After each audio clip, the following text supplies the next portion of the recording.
Ja tev šobrīd nav spēka, nav enerģijas, tad šis video ir tieši priekš tevis. Ko nozīmē deficīts enerģijas un spēka? Tas nozīmē, ka tu esi aizkaitināts, raudulīgs, garstāvokļa svārstības, neapmierināts ar dzīvi, tevi viss kaitina, viss besī. Bet ko nozīmē tad, kad tu esi enerģijas pilns un spēka pilns? Tas nozīmē, ka tavas vēlmes, vēlēšanās piepildās ar gaismas ātrumu. Tas nozīmē to, ka tu vienmēr atrodies pareizajā laikā, pareizajā vietā un ar pareiziem cilvēkiem. Un šeit es padalīšos ar 7 veidiem, kā ir iespējams uzlādēties ar enerģiju un ko darīt, lai vienmēr būtu enerģijas un spēka pilns. Pati pirmā enerģija tā ir apzinātības enerģija. Tas nozīmē, tad, kad tu esi ar domām, sajūtām šeit un tagad. Tas nozīmē, ka tu nekavējies atmiņās kaut kur pagātnē. Tas nozīmē, ka tu neesi nākotnē un nedomā par bailēm, šaubām, kas var notikt nākotnē. Tu esi šeit un tagad. Tu seko līdzi savām domām, sajūtām, emocijām, vārdiem, darbiem, uzvedībai, uz kaut kādām noteiktām situācijām, notikumiem, un pat tu kontrolē savu reakciju uz notikumiem. Un tādā veidā tu saglabā šo enerģiju šeit un tagad, un viņa nekur neizplūst.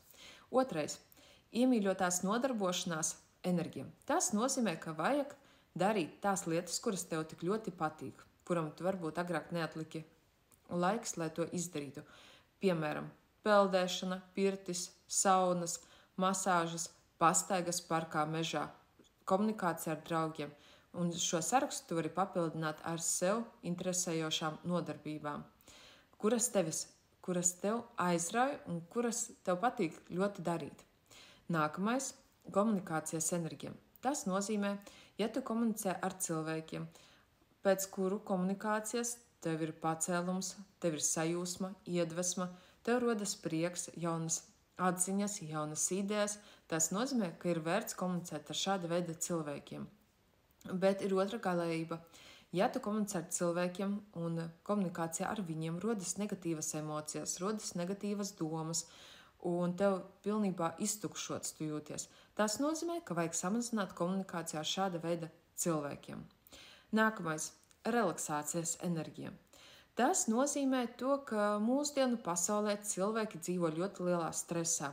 Viņi uztraucas par darbu, viņi uztraucās par bērniem, viņi uztraucās par steigu, ko vajag visur vienmēr paspēt, laicīgi neko nenokavēt. Un tas rada milzīgi lielu stresu, un cilvēki neprot relaksēties un atpūsties. Un ko ir jādara? Pēc 9:00 vakarā ieslēdz kādu labu, foršu komēdiju, noskaties to. Piepildi vannu ar putām un sāli. Vienkārši relaksējies vannā. Vai aiziet pastaigāties pa mežu, pa parku. Šeit katram būs savs individuālā relaksācija. Kādam varbūt tā būs grāmatas lasīšana. Nākamais – sava sapņa enerģija. Cilvēkam tiek iedota enerģija uz savu sapni. Ja cilvēkam nav enerģijas, tas nozīmē, ka viņam arī nav nosprausts savs sapnis, savs mērķis. Jo tad, kad ir nosprausts savs mērķis, uzrakstīts uz papīra, viņam vienmēr tiek iedoti resursi. Vai tie būtu cilvēki, vai tās būtu finanses, vai tie būtu apstākļi konkrētie, vai notikumi konkrētie, lai aizvestu cilvēku pie konkrētā mērķa. Tāpēc šeit arī ir svarīgi uzrakstīt uz papīra savu mērķi un savu sapni. Ja šobrīd tas nav izdarīts, tad noteikti steidzies un tu to izdari.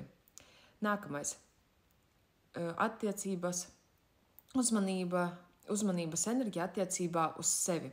Tas nozīmē, ja tu nepietiekami velti laiku miegam, fiziskām aktivitātēm, atpūtai, tas nozīmē, ka šeit arī vajag papildināt sarakstu ar lietām, kuras tu gribētu izdarīt. Piemēram, iziet kādus jaunus kursus, apgūt un uzzināt kaut ko jaunu. Un tas ir ļoti, ļoti svarīgi parūpēties par sevi un veltīt sev uzmanību un savām interesēm. Šeit arī var papildināt šo sarakstu, ko es minēju iepriekš. Un 7. – mīlestības enerģija. Protams, kad mēs esam piepildīti ar visaugstākām vibrācijām, tā ir mīlestības enerģija, tā ir sajūsma, prieks, iedvesma. Mums pilnībā šie šķēršļi, grūtības vispār tiek ātri un viegli atrisināmi, un tiek sasniegts nākamais līmenis. Vienkārši vajag darīt, rīkoties, vajag fokusēties, mainīt un izmainīt savu dzīvi. Vienkārši sākt to darīt, pielieto šīs praktikas un dari savu dzīvi laimīgāku.